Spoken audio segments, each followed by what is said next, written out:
ಮಧ್ಯಪ್ರಾಚ್ಯದಲ್ಲಿ ನಡೆಯುತ್ತಿರುವ Iran US Israel conflict ನಡುವೆ ಶ್ರೀಲಂಕಾ ಮಹತ್ವದ ಹಾಗೂ ಸಂವೇದನಶೀಲ ನಿರ್ಧಾರವೊಂದನ್ನು ಕೈಗೊಂಡಿದ್ದು ಅಮೆರಿಕ ಯುದ್ಧ ವಿಮಾನಗಳಿಗೆ ಲ್ಯಾಂಡಿಂಗ್ ಅನುಮತಿ ನಿರಾಕರಿಸಿದೆ.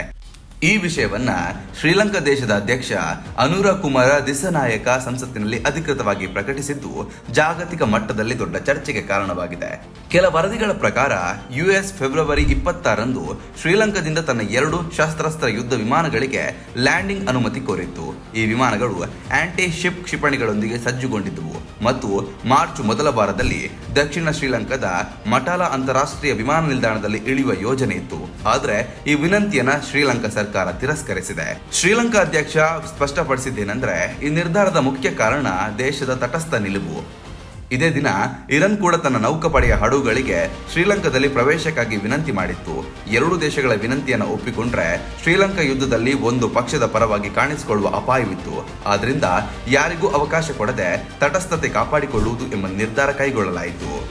ಈ ಘಟನೆ ಯುದ್ಧದ ವಿಸ್ತಾರವನ್ನು ಸ್ಪಷ್ಟವಾಗಿ ತೋರಿಸುತ್ತದೆ. ಫೆಬ್ರವರಿ 28ರಂದು ಆರಂಭವಾದ ಅಮೆರಿಕ ಇಸ್ರೇಲ್ ದಾಳಿಗಳ ನಂತರ ಮಧ್ಯಪ್ರಾಚ್ಯ ಮಾತ್ರವಲ್ಲದೆ ಇಂಡಿಯನ್ ಓಷನ್ ಪ್ರದೇಶವು ಯುದ್ಧದ ಪರಿಣಾಮಕ್ಕೆ ಒಳಗಾಗಿದೆ. ಇಂತಹ ಸಂದರ್ಭದಲ್ಲಿ ಶ್ರೀಲಂಕಾ ತನ್ನ ಭೂಭಾಗವನ್ನ ಸೈನಿಕ ಬಳಕೆಗಾಗಿ ನೀಡದಿರುವುದು ತನ್ನ ಭದ್ರತಾ ಮತ್ತು ರಾಜತಾಂತ್ರಿಕ ಸಮತೋಲನವನ್ನ ಕಾಪಾಡಿಕೊಳ್ಳುವ ಪ್ರಯತ್ನವಾಗಿದೆ.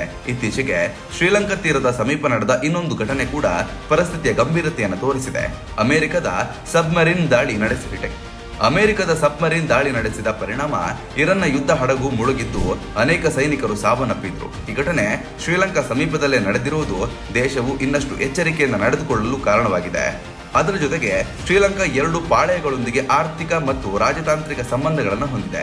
ಅಮೆರಿಕ ಅದರ ಪ್ರಮುಖ ರಫ್ತು ಮಾರುಕಟ್ಟೆಯಾಗಿದ್ರೆ ಇರಾನ್ ಚಹಾ ಖರೀದಿ ಪ್ರಮುಖ ಪಾಲುದಾರರಾಗಿದೆ. ಈ ಹಿನ್ನೆಲೆ ಯಾವುದೇ ಒಂದು ಪಕ್ಷಕ್ಕೆ ಅನುಕೂಲ ಮಾಡಿಕೊಡುವ ನಿರ್ಧಾರ ದೇಶದ ಆರ್ಥಿಕ ಹಿತಾಸಕ್ತಿಗೂ ಧಕ್ಕೆಯಾಗುವ ಸಾಧ್ಯತೆ ಇತ್ತು. ಮತ್ತೊಂದೆಡೆ ಈ ನಿರ್ಧಾರವು ಜಾಗತಿಕ ರಾಜಕೀಯದಲ್ಲೂ ಮಹತ್ವದ ಸಂದೇಶವನ್ನು ನೀಡುತ್ತದೆ. ಸಣ್ಣ ರಾಷ್ಟ್ರಗಳು ದೊಡ್ಡ ಶಕ್ತಿಗಳ ಒತ್ತಡಕ್ಕೆ ಒಳಗಾಗದೆ ಸ್ವತಂತ್ರ ನಿರ್ಧಾರವನ್ನು ತೆಗೆದುಕೊಳ್ಳಬಹುದು ಎಂಬುದನ್ನು ಶ್ರೀಲಂಕಾ ತೋರಿಸಿದೆ. ಇದು ಭವಿಷ್ಯದಲ್ಲಿ ಇತರ ರಾಷ್ಟ್ರಗಳಿಗೂ ಮಾದರಿಯಾಗುವ ಸಾಧ್ಯತೆ ಇದೆ.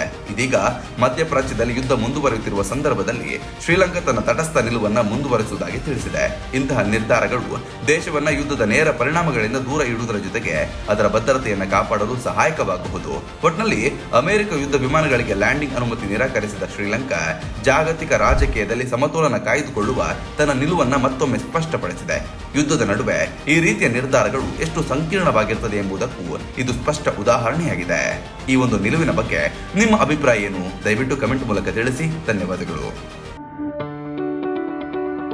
ಯಾವುದೇ ಸುದ್ದಿಯ ಅಪ್ಡೇಟ್ ಅನ್ನ ಮಿಸ್ ಮಾಡ್ಕೊಳ್ಬಾರ್ದು ಅಂದ್ರೆ ಈಗ್ಲೇ ಒನ್ ಇಂಡಿಯಾವನ್ನ ಸಬ್ಸ್ಕ್ರೈಬ್ ಮಾಡಿ. ನಿಮಗೆ ಬೇಕಾದ ಭಾಷೆಯಲ್ಲಿ ಎಲ್ಲಾ ಸುದ್ದಿ ತಿಳಿಬೇಕು ಅಂದ್ರೆ ಒನ್ ಇಂಡಿಯಾ ಆಪ್ ಅನ್ನ ಡೌನ್ಲೋಡ್ ಮಾಡ್ಕೊಳ್ಳಿ.